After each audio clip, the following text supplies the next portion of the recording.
Jadi di sini kakak mau cerita tentang Sangkuriang. Ada yang tahu? Kok belum? Gurunya pada suka cerita. Ya, jadi di sini kakak mau cerita tentang Sangkuriang. Sangkuriang itu anak yang durhaka. Dia mau mengawini ibunya sendiri. Ya, bisa dimulai ya. In ancient times, pada zaman dahulu, there was the story of princess in West Java named Dayang Sumbi. This is the picture of Dayang Sumbi. Jadi pada zaman dahulu ada cerita tentang ratu di istana yang bernama Dayang Sumbi. Ini adalah siapa? Ya, this is Dayang Sumbi, and he had a son named Sangkuriang. Jadi Dayang Sumbi punya nama, maksudnya punya anak yang bernama Sangkuriang. Ya, depannya keramat. Ya. The child was very fond of hunting. Sangkuriang sangat gemar sekali buat berburu di hutan. And he was when the Sangkuriang hunting, he accompanied by Tumang. This is Tumang. Jadi ketika Sangkuriang sedang berburu, dia suka ditemani sama anjingnya yang bernama Sangkuriang, yang bernama Tumang. Ya, Sangkuriang not know the dog is the incarnation of the God and her father. Jadi Sangkuriang itu nggak tahu kalau anjingnya ini adalah utusan si dewa dan sekaligus manusia yang dikutuk menjadi anjing, dan anjing ini adalah bapaknya si Sangkuriang. Seperti itu. And one day when Tumang not want to follow his order, the dog then burst into the wood. Jadi ketika si anjingnya itu nggak bisa menuruti apa yang Sangkuriang katakan, dia diusir sama Sangkuriang karena anjingnya itu disuruh nggak mau. Jadi anjingnya bader. Ya. Next, when he returned to the place, Sangkuriang recount the incident to his mother. And jadi ketika Sangkuriang itu pulang ke istana dan laporan ke Dayang Sumbi, ibunya malah marah. Kok kenapa sih anjingnya diusir? Gitu. Karena Sangkuriang nggak tahu kalau anjingnya itu bapaknya sendiri, sekaligus istrinya si Dayang Sumbi. Nah, terus Dayang Sumbi absolutely angry when I heard that story. He incidentally hit her head Sangkuriang with stone. Jadi ketika tahu si Sangkuriang mengusir anjingnya, Dayang Sumbi marah dan memukul kepala si Sangkuriang pakai centong. Tas kena di jidat. Nah. And Sangkuriang injured. Sangkuriang terluka. He was very disappointed and went to the overcity. Jadi ketika setelah dipukul, Sangkuriang itu kabur karena marah dipukul pakai centong sama ibunya. Terus after of the wandering, Sangkuriang eventually intend to return to his homeland. Jadi setelah setelah beberapa tahun ke depan, mungkin 10 ataupun 15-20 tahun, sang Kuryang berniat untuk pulang ke rumahnya untuk menemui si ibunya Dayang Sumbi.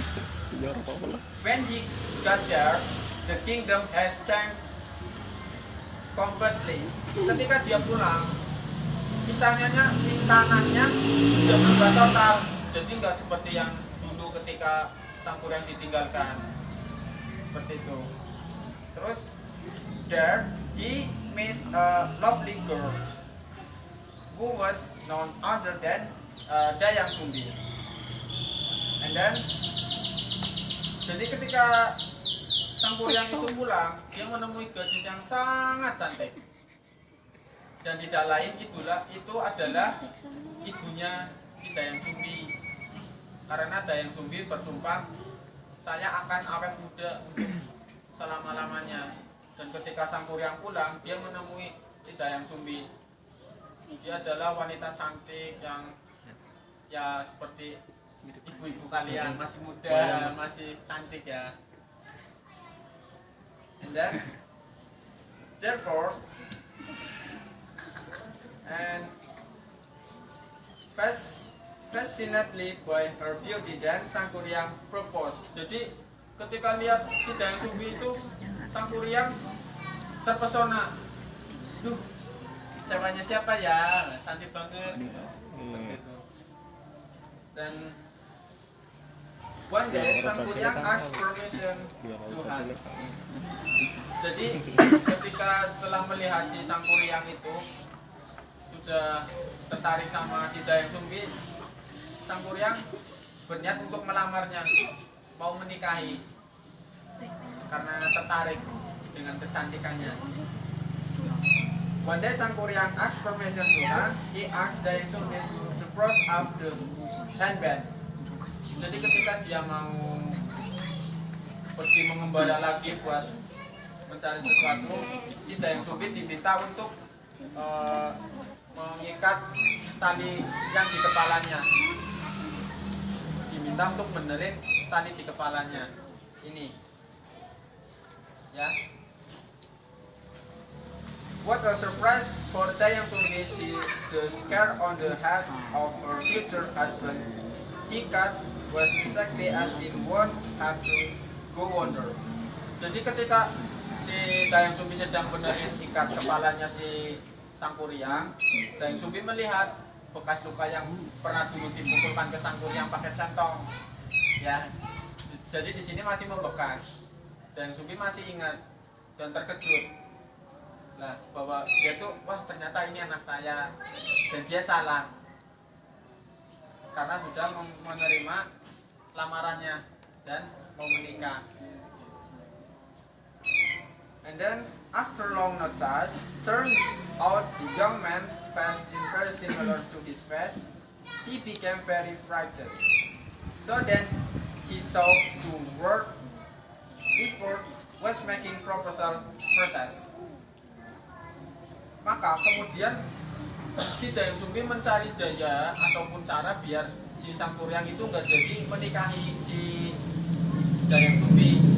Jadi bagaimana caranya biar sang Kuryang itu gagal buat menikahi ibunya sendiri. Seperti itu. And he asked the young man to storm the Citarum River. Yang pertama, Dayang Sumbi memberikan syarat agar si sungai untuk dibendung. Kan susah tuh bendung sungai, ya kan? Siapa yang bisa bendung sungai coba? Gak ada. And then the second condition is that must be made before dawn. Jadi itu harus selesai sebelum fajar subuh, sebelum siang. Jadi sang Kuryang disuruh bendung sungai itu cuma dalam waktu semalam. And then that night, sang Kuryang finance with his power expect supernatural creature to have finished the job. Jadi sang Kuryang itu satu malam itu mengerahkan semua keluar ke tenaganya mulai dari fisiknya dan kekuatan gaibnya dan teman-temannya. And Dayang Sumbi was secretly picked the job. Jadi Dayang Sumbi itu mengintip bagaimana sih kerjanya si Sangkuriang. Setelah Dayang Sumbi tahu pekerjaannya hampir selesai, once the work is almost complete, Dayang Sumbi ordered his troops to hold red shield plot of the edge of the city. Jadi Dayang Sumbi itu memerintahkan semua pasukannya untuk menggelarkan sutra merah. Jadi itu sutra merah biar cahaya itu seperti ada fajar mau muncul matahari, biar si Sangkuriang itu gagal menikahinya. Ya, kemudian next, as witness in the Esther City of Witness, Sangkuriang troop it was late morning. He also stopped work. Jadi ketika Sangkuriang melihat cahaya merah karena tirai yang digelar oleh pasukannya si Dayang Sumbi, jadi ada cahaya merah dari timur. Jadi Sangkuriang itu mengira itu adalah sang fajar yang mau muncul. Jadi Sangkuriang itu berhenti dari pekerjaannya. And then, nah seperti ini. Sangkuriang seperti melihat cahaya dan Sangkuriang itu berhenti dari pekerjaannya.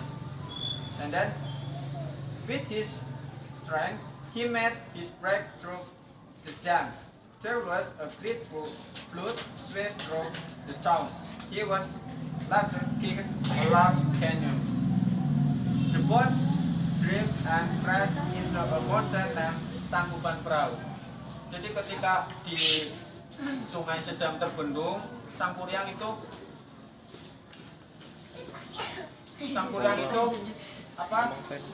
membendung dan sekaligus membuat kapal buat menyeberangi sungai itu. Tapi ketika Sangkuriang ini melihat cahaya, bukan matahari, jadi cahaya yang dibuat oleh Dayang Sumbi, biar si Sangkuriang itu gagal dari pekerjaannya. Dan Sangkuriang marah dan kapalnya ditendang dan tengkurap. Itulah, dan itu yang disebut dengan legenda Gunung Tangkuban Perahu dari cerita legenda Sangkuriang. Kemudian tinggal mau lagi. Ya, terima kasih ya. Sekian untuk cerita Sangkuriang sore ini. Wassalamualaikum warahmatullahi wabarakatuh. Waalaikumsalam warahmatullahi wabarakatuh.